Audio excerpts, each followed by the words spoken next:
Bine ne-am regăsit, dragi prieteni!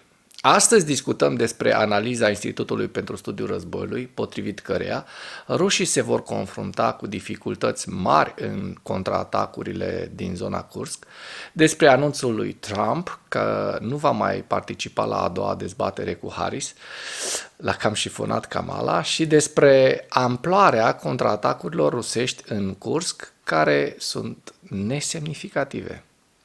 Experții Institutului pentru Studiul Războiului subliniază progresele minore ale trupelor rusești în regiunea Kursk, în zonele care nu sunt controlate complet de către forțele de apărare și se vor confrunta cu dificultăți în încercările de contraatac ulterioare în zonele controlate de către forțele ucrainene.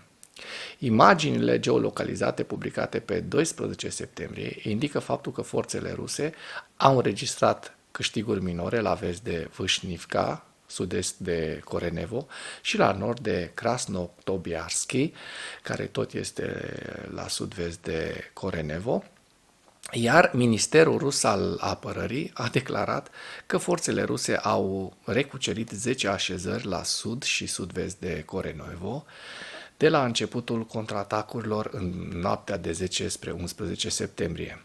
Analiștii notează că toate aceste așezări se află în linia de înaintare a Rusiei declarată existentă, iar institutul nu a văzut încă o confirmare vizuală că forțele ruse au recucerit aceste așezări în afară de părți din Znagost și Krasnotobiarski. Imaginile geolocalizate publicate pe data de 12 septembrie indică faptul că infanteria ucraineană a înaintat peste graniță în Tiochino, la aproximativ 40 de kilometri sud-vest de actuala linia frontului ucrainean din regiunea Kursk.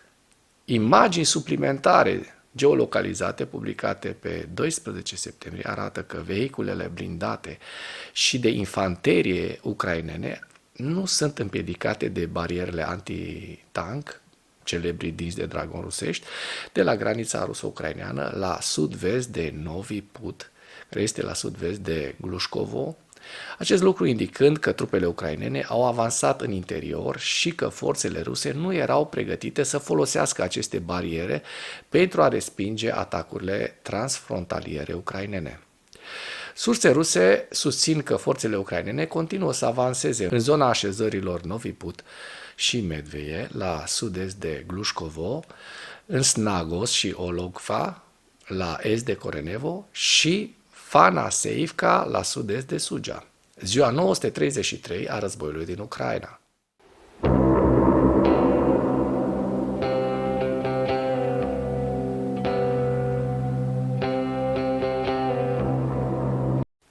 Potrivit statului major al forțelor armate ale Ucrainei, în dimineața zilei de 13 septembrie 2024, pierderile totale în lupta ale Rusiei de la începutul invaziei neprovocate asupra Ucrainei din 24 februarie 2022 se ridică la 631.420 de militari.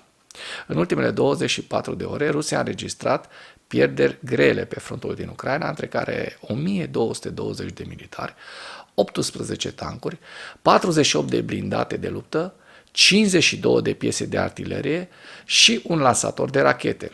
Așadar, rușii au scos noi tancuri și blindate de la naftalină.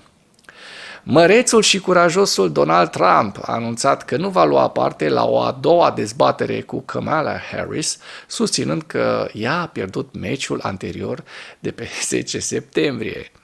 Discursul direct al lui Donald Trump: când un boxer pierde o luptă, primele cuvinte sunt: vreau o răzbunare. Sondajele arată clar că am câștigat. Dezbaterea împotriva candidatului democrat de stânga radical Kamala Harris de marți seara, iar ea a sunat imediat pentru noi dezbateri. Pe bune, mă!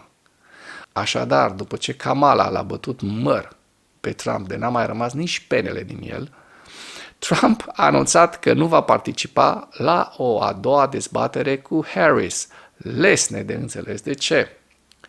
Ăsta este Trump, dragii mei, ăsta este Trump, un mincinos, un laș, un infractor, și după alegeri va sfârși precum Liviu Dragnea, la pușcărie.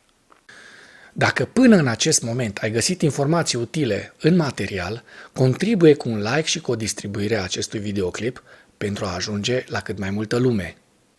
Pentagonul a numit nesemnificative contraatacurile rușilor din regiunea Kursk.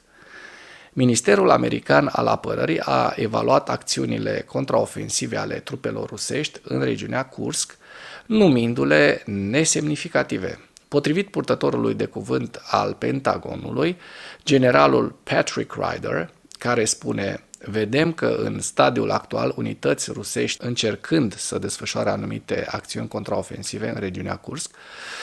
Potrivit acestuia, aceste acțiuni sunt minore. Cu toate acestea, a adăugat Ryder, Pentagonul monitorizează evoluțiile. În ceea ce urmează, vă prezint un slide cu evoluția de ieri a celor mai importante fronturi din Ucraina și cu principalele știri din presa ucraineană. Hărțile sunt creația Institutului pentru Studiul Războiului. Pentru mai multe informații, accesați link-urile din comentarii.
Mulțumesc pentru vizionare. Dacă vrei să susții acest canal, abonează-te la Animatura. Apreciez mult asta.